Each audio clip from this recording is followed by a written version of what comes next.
Hello, welcome to Career Success Strategies Online, Lesson 8, Part 4, Questions about Your Background. Now, when discussing your background, certain emotions can come up, certain feelings of shame or guilt, or even fear. These are not feelings that are going to be helpful when you're going through the interview.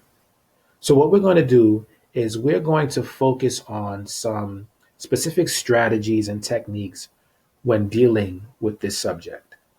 We're going to give you some information and some tips that will help you to feel confident talking about your background. Let's move forward. There are a few things that we want to discuss over the next few moments.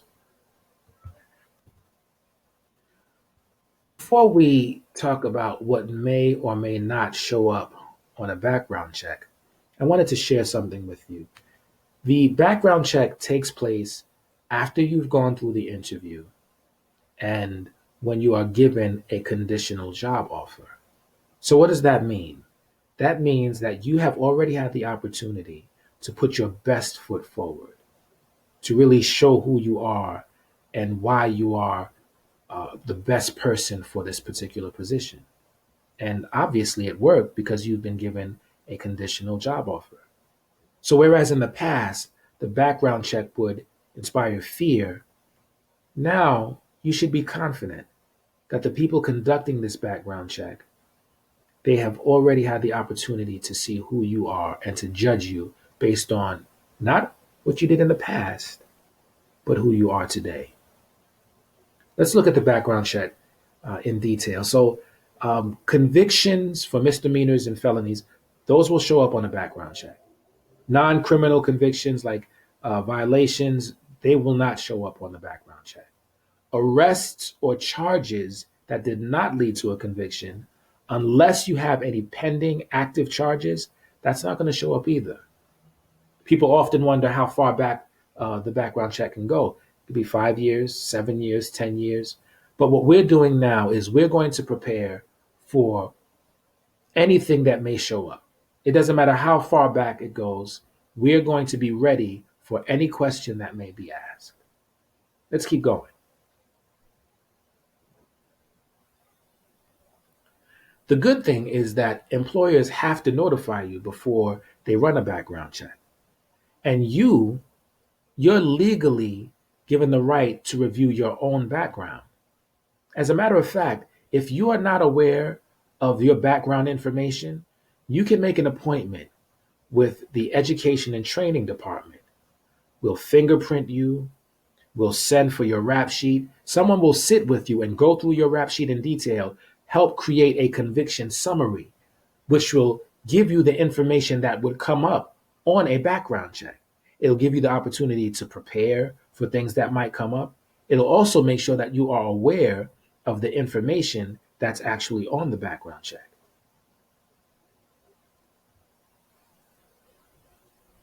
Now, when you're speaking about your record, certain things you need to be aware of.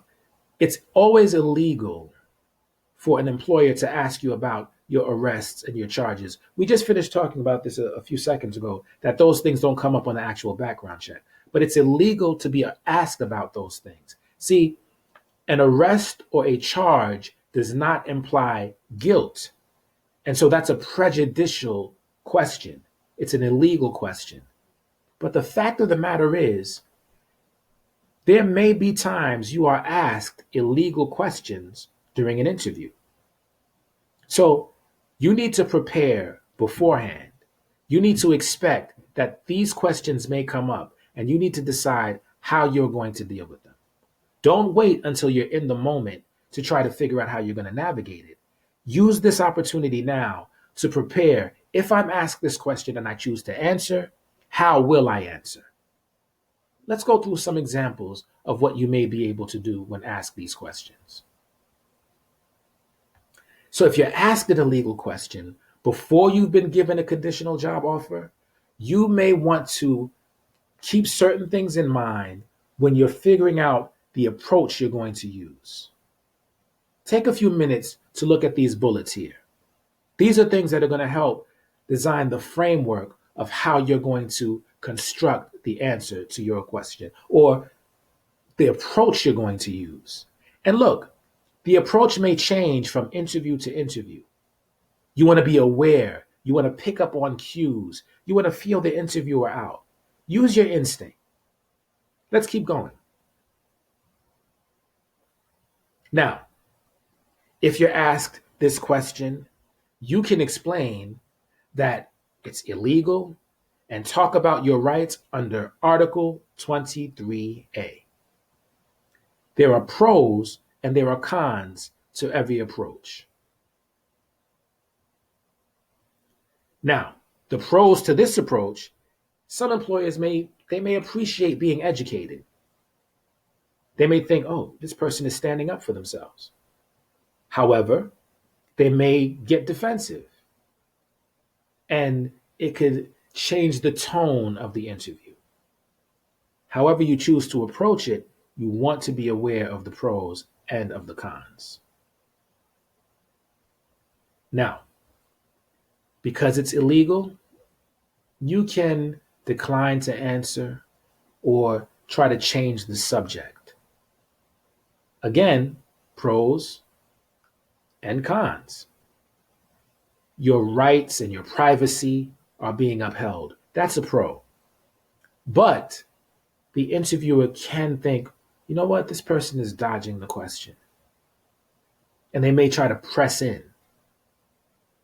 Again, the choice is yours.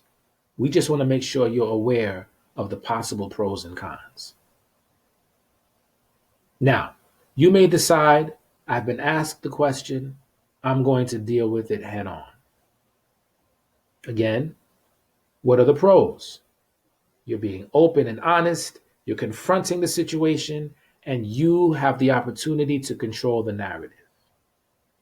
However, it's an illegal question, and it can put your consideration for that position in jeopardy.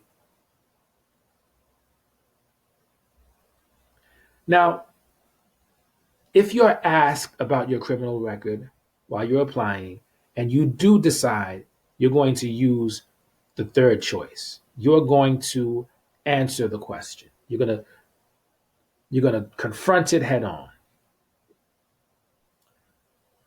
The first thing is make sure you tell the truth. If you're going to talk about it truthfully and honestly. Know what's on your record so that you can speak in an educated way, in a knowledgeable way, and you make sure you cover all of the bases that you need to cover. Control the narrative. Think about what you learned during the lesson on Article 23A. Talk about things that are going to be important when you're going through this. So, for example, if this infraction took place years ago, mention how many years ago it was. Well, this was 15 years ago. I was much younger. I was a different person back then. If you've done anything to improve yourself or improve your standing in the community, talk about those things. What have you accomplished? Have you done any volunteer work? Are you connected with a religious house, a synagogue, a temple, a church? Have you affiliated yourself with any programs or any volunteer opportunities that help benefit the community? These are some of the things that you can throw into your narrative. See, you're not just going to talk about who you were in the past or what you did in the past. You're going to talk about how that has propelled you to who you are now. That's what we mean by controlling the narrative. Does that make sense? I think it does.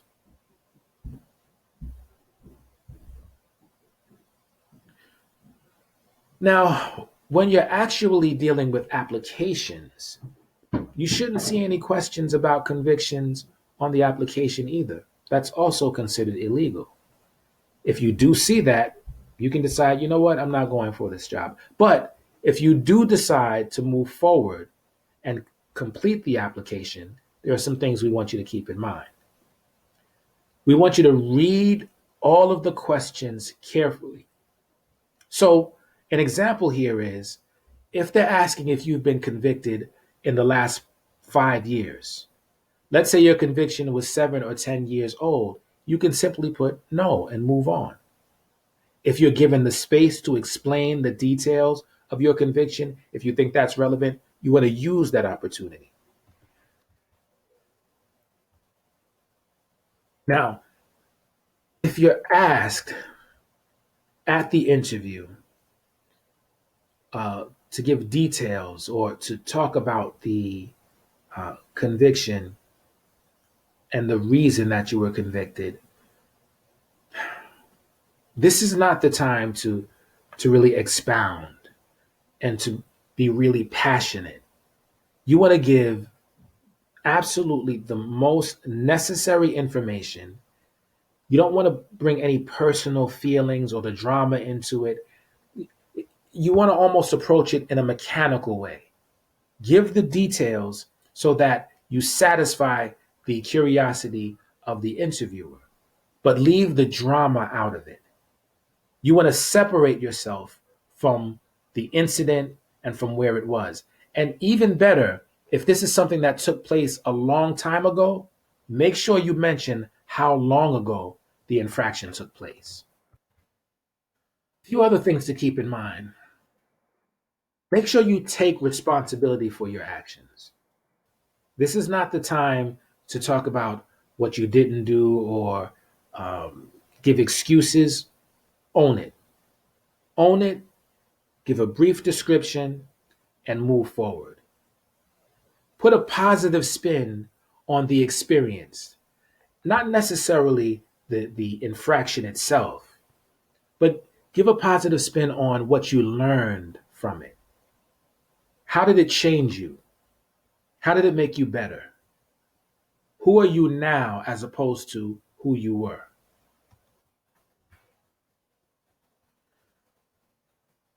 You know what? You want to stress the fact that you've made a change. You want to give the interviewer the confidence that you're not going back in that direction. And if necessary, talk a little bit about some of the support systems you've put in place to make sure that you can continue to move forward. Let's look at an example of a potential answer to this particular question. Okay, you're explaining your conviction. Take a look at this. You can pause the video and just read through this explanation. What stands out to you? Notice HSE, food handler's license. This is not just about the conviction. And look, there aren't even a lot of details and specifics about the circumstances around the conviction. This is what I did, but immediately you move into what you're doing now, how you're bettering yourself. Most importantly, how and why you're qualified for the position that you're going for. You know, honesty is really important. Background checks happen all the time. And look, there are people who have been convicted of different crimes who are working. So don't be afraid to be honest. Follow some of the tips and the techniques we've shown you, and it'll give you the confidence to really address this question, address this topic. Take responsibility, own it, but keep it brief. Keep the conversation moving. Remember, take control of the narrative. Yeah, you may have to answer that question, but jump into your accomplishments, jump into your aspirations, jump into your qualifications for the job that you're going for. You take control of that part of the interview. Acknowledge the employer's concerns. You know, it may be uncomfortable, and you may feel like you don't have to or you shouldn't have to do this, but you want to be aware that a potential employer could find it problematic. And this is an opportunity for you to make sure that their fears are taken care of. Show them and demonstrate that you are a changed individual. Help them to be confident that they can move forward with you. Make your pitch and close. End it with giving them as much information as you can about why you are the perfect candidate. Does that make sense? It does. Now, the job market, it's really competitive.